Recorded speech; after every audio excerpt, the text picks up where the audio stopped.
característica principal do Mauro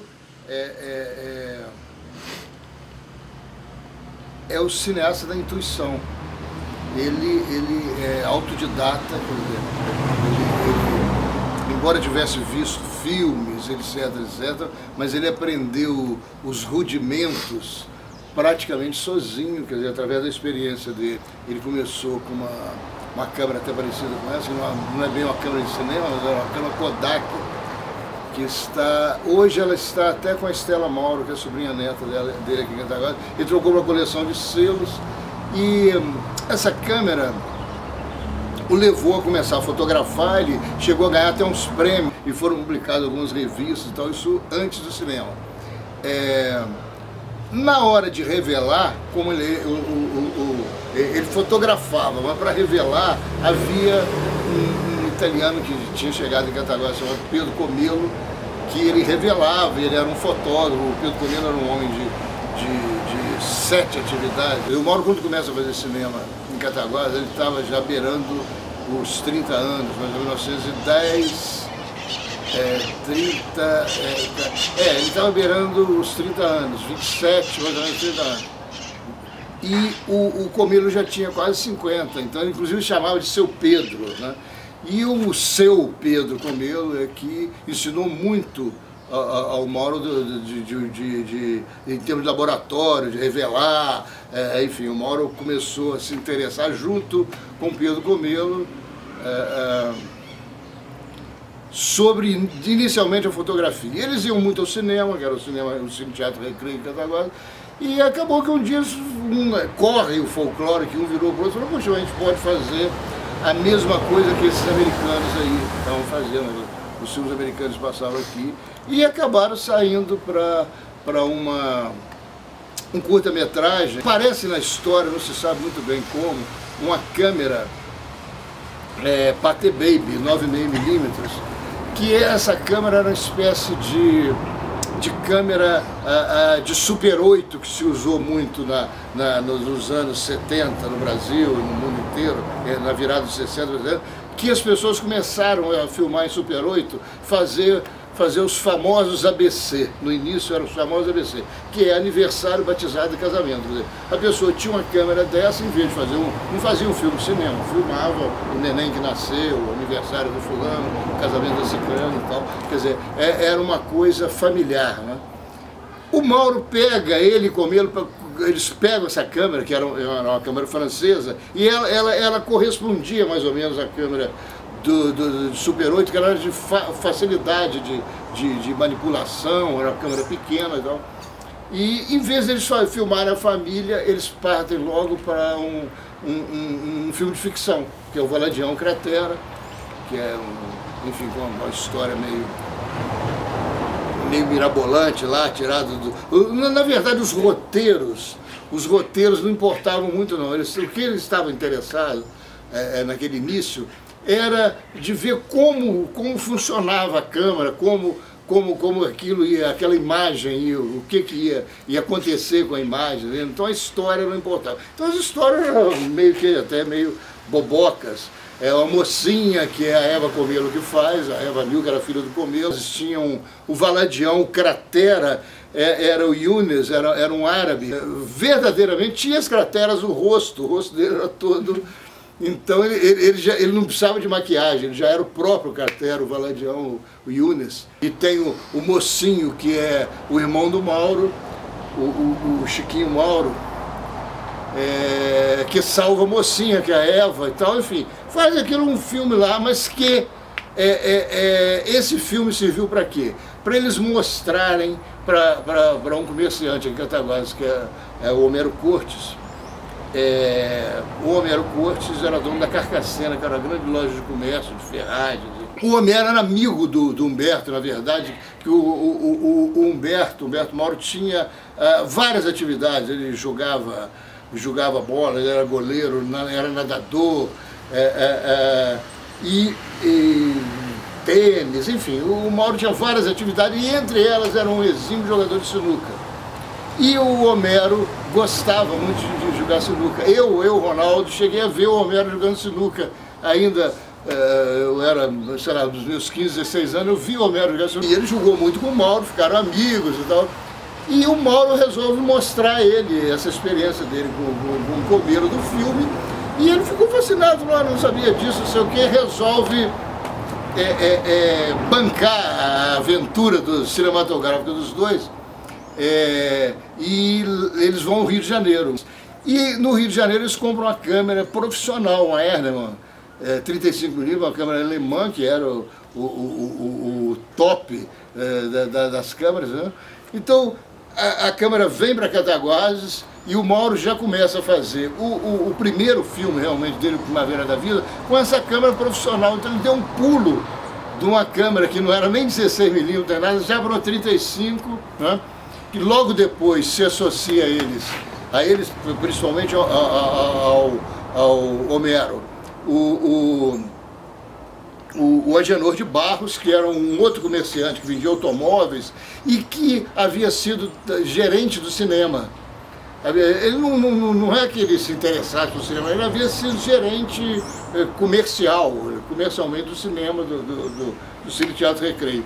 Eles se associam e fundam uma produtora chamada Febo Sul-América Filme de início, e depois ela passa, já a partir do segundo filme, a ser a Febo Brasil Filmes. Humberto Mauro é então contratado como gerente, ele é contratado como diretor, ele fazia parte, era um gerente técnico, qualquer coisa, dentro da empresa, mas ele é pago como diretor, então ele é o primeiro diretor de cinema brasileiro a ter carteira assinada, ele nunca via isso e tal. O Mauro, na verdade, nessa época, ele acreditava que era o único cara que estava fazendo cinema no Brasil, o que não é verdade. Havia cinema em Guaranésia, filmes eram feitos em Guaranésia, Barbacena, no Recife tinha um ciclo já bem desenvolvido no Recife, São Paulo alguma coisa, no Rio e tal. Mas o ciclo que depois virou o ciclo de Cataguases, que são esses filmes iniciais, que é o Valadião Cratera, que é o curta, entra na Primavera da Vida, que é o primeiro, depois o Tesouro Perdido, Brasa Dormida e Sangue Mineiro. São os 4 filmes do ciclo de Cataguases, e esse curta, entre Tesouro Perdido e Brasa Dormida, o Mauro fez um curta chamado Cataguases, que é um curta que ninguém viu, que isso sumiu, como o Valadião também não existe mais, só existem fotos, que era um documentário sobre a cidade de 12 minutos, baseado num filme chamado Berlim, Sinfonia de uma Metrópole, do Walter Ruttmann, que era um cineasta alemão. O Mauro brincava que vai ser Cataguases, o foxtrot da cidade. Mas desse ciclo aí, o Mauro foi esse primeiro cineasta. Na verdade, o ciclo, ele acabou realmente sendo o primeiro cineasta, no sentido de que ele durante esses 4 anos, ao longo desses 4 anos, ele que começou, era autodidata, ele começou no início, era o interesse pela câmera, pelo ato de filmar, e como aquilo de repente projetava e saía cinema, como é que era, que mistério, que milagre era aquele, né? Então era da parte técnica. Ele passa aos poucos ir aprendendo os rudimentos da arte cinematográfica e aprendendo ao próprio curso. Teve um auxílio precioso do sujeito chamado Ademar Gonzaga, que era um aficionado de cinema do Rio de Janeiro, que tinha uma revista, ele escrevia inicialmente para todos, ele sempre deu muita abertura para o cinema brasileiro, Gonzaga, e logo depois ele tinha uma coluna sobre o cinema brasileiro no Para Todos, depois ele funda a revista chamada Cinearte, que é uma revista que vai ter importância fundamental no cinema brasileiro. O Mauro vai ao Rio para encontrar o Gonzaga, ele vai para mostrar esse filme. A Cabeças era uma mulher submoderna e era uma mulher pobre, ela veio pobre de Portugal, era do interior de Portugal, agora estou esquecendo, enfim, do interior de Portugal, do Algarve, né? E Com esse ela trabalhava numa loja, fez várias fotografias como a Eva para revista, acabou ganhando um concurso de fotografia, fez um filme, outro, conheceu o Seabra, que banca as produções dela. Então Carmen Santos depois vira até uma diretora importante para o cinema brasileiro, e principalmente uma produtora de grande importância na década de 30. O Mauro, quando acaba o ciclo de Cataguases, ele vai para o Rio, primeiro para trabalhar com Gonzaga, depois eles se desentendem. Nesse meio tempo ele faz o grande filme que é o Ganga Bruta, ainda na Cinédia do Gonzaga, mas logo depois ele passa a trabalhar com Carmen Santos, quando faz 4 filmes importantes lá, né? Mas a Carmen Santos vem a Cataguases para fazer o Sangue Mineiro como atriz e como produtor. Tem cenas do Jardim Botânico do Rio, que eles tiveram que filmar lá, que foi melhor, mais fácil, como se fosse em Belo Horizonte, né? Então aí o Mauro já estava sabendo disso, ele já estava à vontade, né, nas diegéticas da vida aí, né? Quando o Sangue Mineiro termina, logo depois a febre já começa a decair, quer dizer, na verdade os produtores, os dois acreditavam que eles pudessem vender os filmes aqui no interior. Então eles faziam filmes, se passassem o Bar, Juiz de Fora, não sei o que, na própria Zona da Mata, esses filmes acabariam fazendo que retornasse o capital e até tivesse um certo lucro e tal.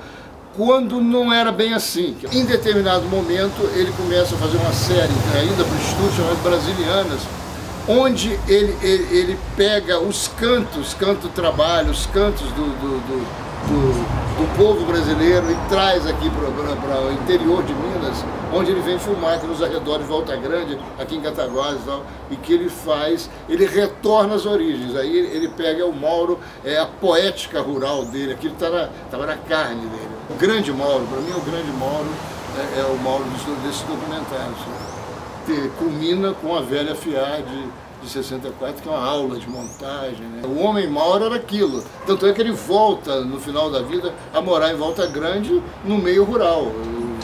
Várias vezes eu visitei o Mauro lá em Volta Grande, ele saía, tinha vaca, entendendo? Era um meio rural. Volta Grande, isso, estou falando dos anos 60, 70, era uma grande fazenda, na verdade. O Mauro falava, não sei como esses americanos gastam tanto dinheiro para fazer essas porcarias, né? Então essa é uma estética do cinema novo, é um cinema pobre, nós vamos fazer o cinema que nós podemos fazer. Então Glauber, quando vem no Festival de 61 em Cataguases e vê esses filmes, e tem um contato com o Mauro rápido, mas ele vê esses filmes, vê Ganga Bruta e vê os outros filmes, ele fica fascinado. Ele volta para o Rio e faz a grande matéria para o suplemento dominical do Jornal do Brasil, uma matéria de página inteira falando, olha, precisamos redescobrir Humberto Mauro, o cinema novo está ali, ele é o mais novo dos nossos cineastas. Eu acho que o que caracteriza o Silvio José é a descoberta do cinema, a descoberta de um cinema puro, embora de início montado em cima do que se deglutia via Hollywood, né?